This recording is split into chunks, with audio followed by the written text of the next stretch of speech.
back here on Birds 365. We are lucky enough to get Kevin Kinkead from Crossing Broad here to join us for our final segment of the week. KK, Johnny Mac wants to talk about the governor because he was impressed that you had a governor. Yeah, that's a good get. That is a good get, man.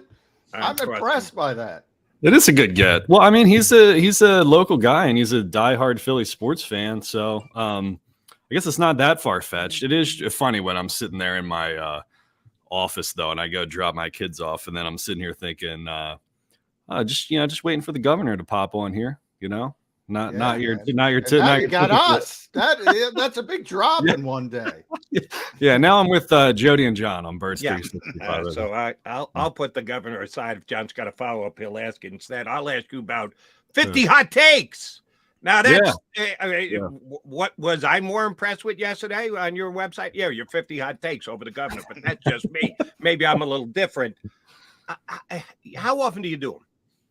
Well, this one was the first one I had done in a long time because, like I wrote at the top, I was running out of ideas. I couldn't think of any more hot takes because there's only so many. I know because I did.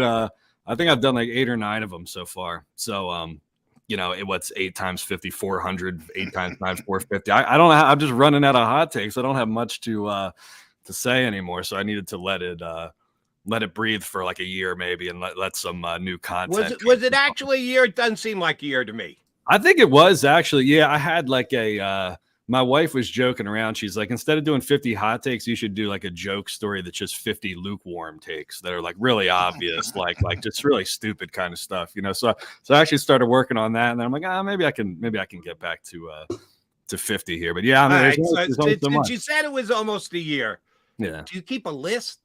Do you like, there's a hot take and write it down? Know that you're not going to be doing because it's number 4. Yeah, because you don't want to duplicate. 46 more to find before you get to 50. Do you compile them or do you just sit down? Damn it, I got to do a hot take column, and then you have to come up with 50. No, I have. So I have this thing on my phone that I put on the top of my phone that's like a yellow sticky pad looking thing.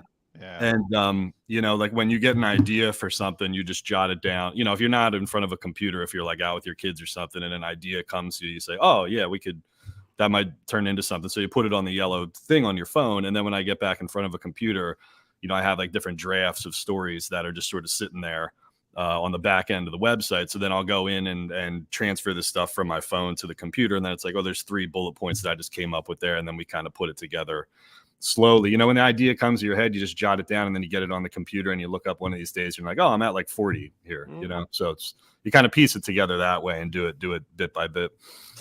Yeah. How much crap do you get for certain hot takes? Obviously Eagles related. You and I are one of the few that have played down this Jonathon Gannon. I shouldn't say that. People who know, but it's not even that big of a story, but people want the scapegoat. So that one, plus I loved your Jalen Hurts one. I assume you got some pushback on that. The Jalen Hurts pick was still a bad pick at the time. You had to put "at the time" in capital letters, which I agree with. At the time, people kind of forget, as it works out, there were some bad moments that had to get to that point where it worked out. Yeah, I mean, it was a non-linear path, from Carson Wentz to Jalen Hurts, and I think that was kind of a response to, people wanting to come back and do the tag the freezing cold takes guy when we all went on Twitter, 2 or 3 years ago or whatever it was, and said, hey, why are they drafting a quarterback in the second round here? But under the context of that time, we had thought that Carson Wentz had finally played his way out of Nick Foles' shadow. And, you just paid him, right? He's the quarterback of the future. Hey, let's give him some weapons. Hey, what the hell are we taking a quarterback in the second round for? So it wasn't, and to specify too, back then, you guys remember, it wasn't like an anti-Jalen Hurts thing. I think everybody was in agreement that he was a great player. I think they were anti-second round quarterback based on the circumstances of that time. So I think it's funny because a lot of the people who are doing the Howie Roseman tweets now are probably the same people calling for his firing. I called Jody knows. I called Howie top 5 GM like 3 years ago, and I got killed. I got destroyed. Yeah, Kevin Cooney destroyed me. You remember that from Crossing Broad?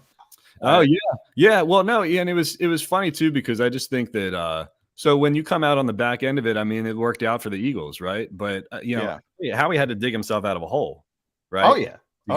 And who the hole did not just miraculously he created the hole. Yeah. They had to dig the hole in the first place. So that's all I was trying to remind people of there. Yeah. But let me because I know John and I disagree on this, and it sounds like you and I are going to disagree on this as well, Kevin. You have a take. Oh, Mr. 50 Hot Takes. You have a stance, you have a position, you have an opinion at a given time in a given situation. A year later, 2 years later, 3 years later, it proves that your take didn't play itself out the way that you thought it would at the time. Yeah. Then you got to say, well, I was wrong, because the results dictate whether you're right or wrong, not, well, yeah, but at that time I was right. But you've been proven wrong. We've moved forward in history and certain things have happened. I believe that the results outweigh the positioning of the take at the time. Do you, or yes or no?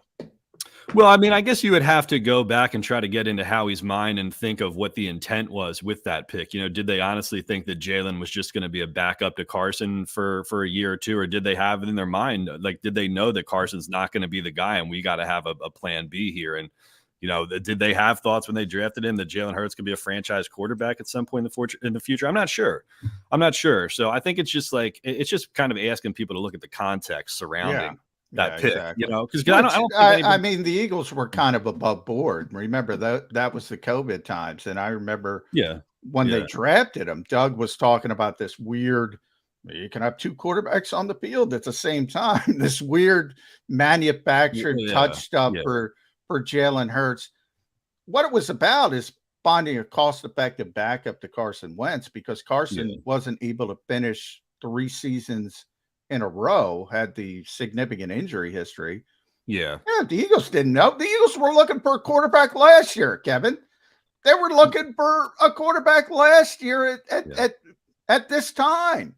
Well, that's why it was Russell Wilson or Deshaun Watson. Well, that's why, to Jody's point in the question he asked, I would respond by saying, hey, did Howie have some master plan here, or did he stumble backwards into this? You know what I mean? That's all you're really asking yourself here, because I think people were doing this revisionist history kind of thing where they were like, well, I have to hold the L and I have to apologize to Howie because I was wrong and Jalen Hurts ended up being a franchise quarterback. Did Howie even know that Jalen Hurts is going to be a franchise quarterback at that point? I don't know if he did. And I'm the guy who thinks Howie's great, and absolutely he did not know. Yeah. But I like the fact that you explained it. They had to fire a Super Bowl winning coach. They had to endure a 4-win season. They had to trade the quarterback they gave the huge contract to. Largest dead cap hit in NFL history. It wasn't all peaches and creams, but it worked out. Yeah, and that's just the thing.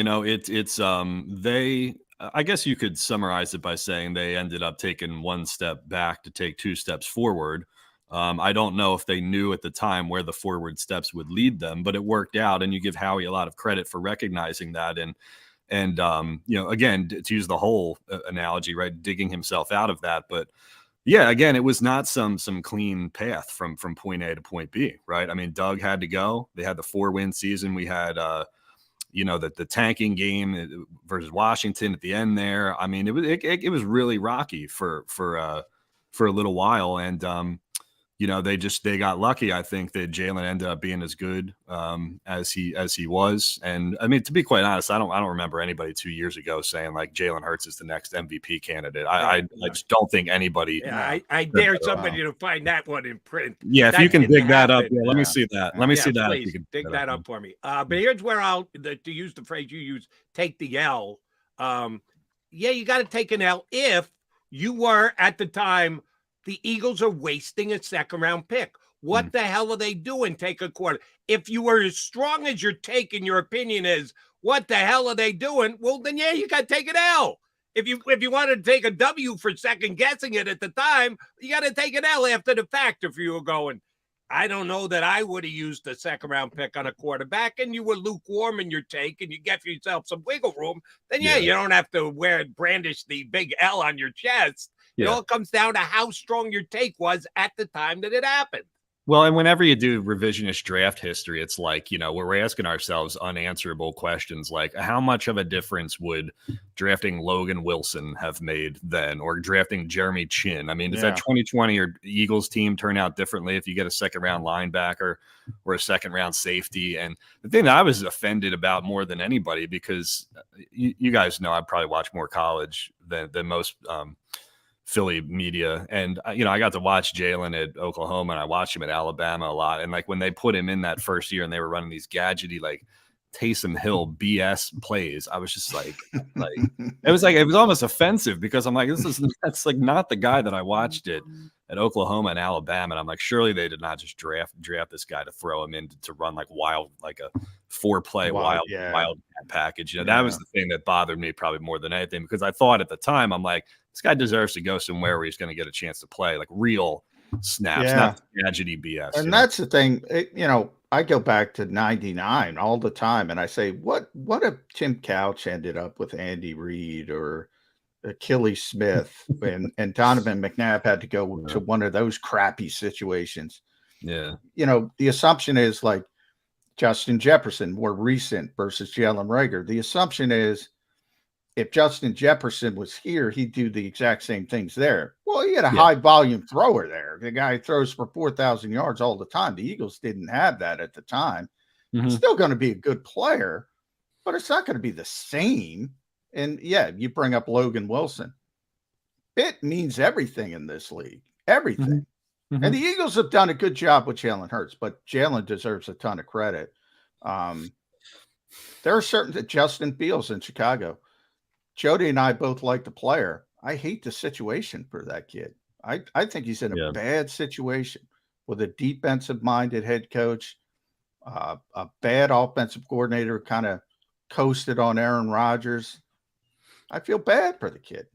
My favorite draft, revisionist draft history, hot take story is goes back like more than 10 years now, but I guess it was 2010 or 2012. Was that the Brandon Graham, Earl Thomas draft? Oh, Jason Pierre-Paul, throw him in as well. JPP, for years the Eagles complained about like, man, we should have got Earl Thomas there. Then I look back in 2017, I'm sitting here thinking, all right, at the end of the day, both of these guys ended up winning Super Bowls, ended up being studs at their peak, so it was just silly to think that we argued about that for as long as we did, when at the end of the day both guys ended up with a ring and ended up being key pieces on those teams. So I think the thing with Jalen though is just like re-emphasizing like the context around it. Like, no, I can't say it enough that like I don't think anybody was anti Jalen Hurts, right? It was anti quarterback. Well, I would say from my perspective as somebody who I say all the time, and Jody will know this,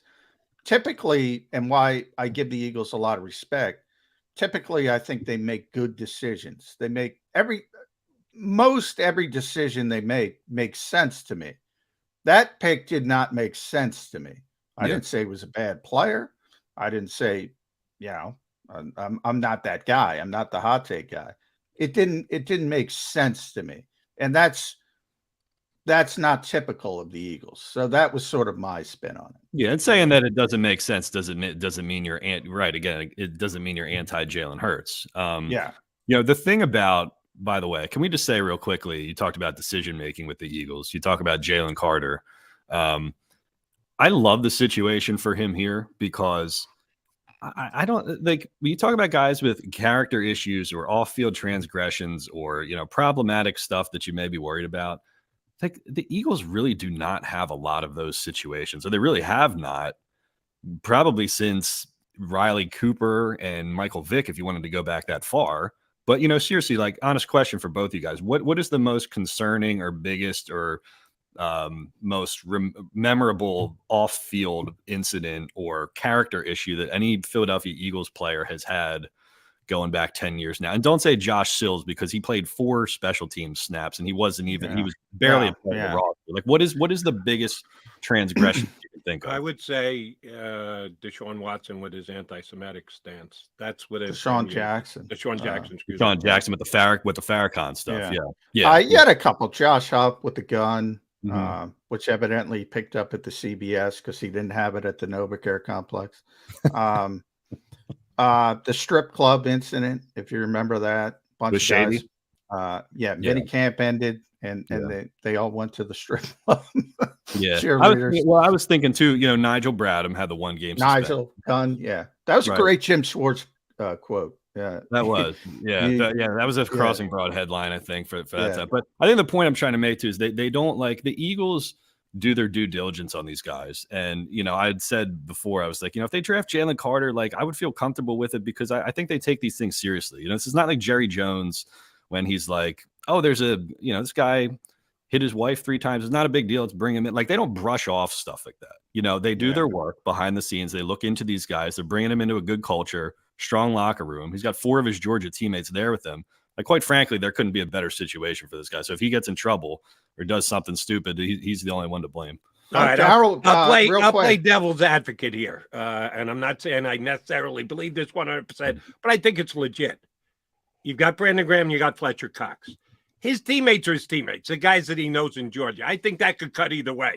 Either they could kind of form a clique, which might not be great, or all of them will keep each other in line. I'm not sure which way this is going to go, so I'll lean optimistically. But Brandon Graham and Fletcher Cox are going to oversee this young man, mentor this young man, and keep him on the straight and narrow. They both could be gone in 9 months. If neither Fletcher Cox or Brandon Graham are back, this is year 2 for a kid who might have some issues. All of a sudden, you don't have that veteran guy on the line. One of his teammates, one of the guys he goes to war with, is that a potential downfall? Listen, I trust Dom DeSandro. I think he's going to have Jalen Carter wearing tracksuits, but before the end of the year, they did the research on this guy. I think I don't think the Eagles get enough credit for running like a relatively clean and like honest program, like a respectable program. I mean, we make these like the Browns go for Deshaun Watson. We make the jokes about Jerry Jones bringing criminals in and whatnot. And like, look, you sign a guy, you draft a guy, and he has like a Josh Huff kind of thing. Look, that stuff happens. I mean, but they don't like consciously go after guys who have like huge things like hanging over their head. They would have went after Deshaun. I guess, but maybe I don't think they would have given him that contract though. So no. But by the way, can I just say real quick? I think it's funny because the people in the comments say that I look like Aaron Rodgers, and I'm getting a lot of Aaron Rodgers comments. Do I really look like Aaron Rodgers? A little bit. It's not a bad thing. Just the beard gives you a little bit of a Rodgers look. Okay, all right. You got some ayahuasca in the background there. So I wish I could go like live in a dark hole for 3 months and not have to work. But emerge from the darkness to do Birds 365. Yeah, do you know how many notes I would be able to put on my phone after 3 months in the void? In the darkness, yeah. I forgot a West Virginia guy, Darryl Worley, who got in trouble, but they cut him right away. Well, he wasn't. I mean, was he even on the team at that point? I guess that was. He was on the team. They traded Torrey Smith for him. He was on the team, and then he had the incident right in front of the NovaCare complex. Well, the Michael Kendricks thing, the insider trading thing, nobody knew about until after he left. And Lane Johnson had the PED stuff. But again, it wasn't. I guess the point I was trying to make is like the only like Michael Vick was like in a league of its own, right? Here's a guy who's really controversial, has known issues. He did go to jail. And like that generated a lot of discussion in the fan base, but I don't think I just look at them differently in terms of that kind of stuff. They've always been kind of sensitive to, issues that are meaningful to the players. They don't really target these guys who we think are bad apples. So I don't know. I think your point is right. And I think the Eagles are really good at it. But if that's the case, and you believe they took the player because they believe they're really good at it, if this guy gets in another car accident speeding down South Street or whatever else, how much responsibility do the Eagles have to take? They do have to take most of it is on the individual makes the decision to get in the car and go 100 miles an hour, 110, 20, whatever. But the Eagles have kind of acknowledged that we're taking this responsibility on. We believe that we've got the people in place and the culture in the locker room and everything else. If this kid acts up again, it's in part on the Eagles, is it not? Yeah, for sure. It would be the responsibility. I mean, it would be an indictment on the things that we just credited them for, because if you believe that the culture is that good, and if you believe that they're their research and their work and their due diligence is that good, then yeah, if one falls through the cracks like that, it does reflect poorly on them. That's something that they have to accept when they make a decision like this. But you just trust that they've made the right decision here, and that culture can kind of rub off on Jalen Carter, and fingers crossed that nothing happens there. All right, Kevin, I need you to take some of the heat off of me. One of your hot takes, the way Gannon left, is barely even a story. Your thoughts on the most hated defensive coordinator in the history of Philadelphia? Yeah. Look, I mean, Shane Steichen left in the same way, did he not? So, Yes. And this happens all the time. So I just don't really see. I think what happened here is that people were just understandably like mad about the Super Bowl and Gannon for not talking to the media afterwards, and seemingly escaping to Arizona, and they wanted some answers and some accountability from him. I get that. I don't think there's anything wrong with that. I would agree with that. I think he probably should have addressed it more than he did. But I mean, this stuff happens all the time. This happens every year, right? And I think I think it was your tweet, John, where you were saying it was they got caught on the technicality with the first interview, second interview kind of thing. So again, I think he's been the focal point for a lot of the ire coming out of that game, and that's fine. I mean, he did not have a good Super Bowl. I'm not going to dispute that. But I miss the days where we just said he's a shitty defensive coordinator, which is fine. That part's fine. I know. The other stuff, that he didn't want to win the Super Bowl, that he wasn't invested, he didn't prepare. No, I mean that's totally nonsense. I am 100,000,000% sure that they did not lose the Super Bowl because Gannon was too busy, studying the Arizona Cardinals roster, right? I mean that they did the requisite prep, and why is this? Here's my question: why is it so hard for people to just admit that they got beat by a generational head coach quarterback combination? I mean, does it have to be any more complicated than that? I mean, here's the thing: Super Bowl 57. This was in the column too. Super Bowl 57 was Super Bowl 52 without the strip sack. Yeah, exactly. Make one defensive Johnny Mac play. says that all the time. Yeah. One play. They made one play in great Super mind. Bowl. Jonathan Gannon's defense got cooked in Super Bowl 57. Spag's defense got cooked in Super Bowl 57. Matt Patricia's defense got cooked in Super Bowl 52. Jim Schwartz's defense got cooked in Super Bowl 52. All right, all four of those defenses struggled. The only difference was that Brandon Graham popped up and made a huge play at the most opportune time. And nobody in that Super Bowl for the Eagles, nobody on the defensive side made a single play. So I don't know. I'm not. And again, that's not to absolve Jonathan Gannon from responsibility here, but the players got all the credit throughout the year when they won, and then when they lose, the players are absolved of blame, and Jonathan Gannon gets all the negativity. So we just got to be. I think CJ contributed to that with his tweet and delete. You didn't put us in positions to make plays, and then he quickly deleted it. But I don't know about you, Kevin, but I got a bunch of people complaining that into a bunch of players complaining. I heard one player complain. Yeah. And look, I mean, CJ Gardner-Johnson had an amazing year in this system, and so did Hassan Reddick, right? And other guys as well. And I'm not going to sit here and say that like Jonathan Gannon's the greatest person of all time. I think you and I got pegged as like these Gannon apologists just because we were trying to talk back a little bit what we thought was overkill. Yeah. Like the criticism was warranted. I'm not going to say the dude's like the greatest thing of all time. I don't think that. But I just thought a lot of the stuff that he was getting was overboard. So let's at least just try to like pull it closer back to the center and just like frame it and understand that this is what defense is in the NFL. There's a lot of zone. There's not a lot of blitzing teams.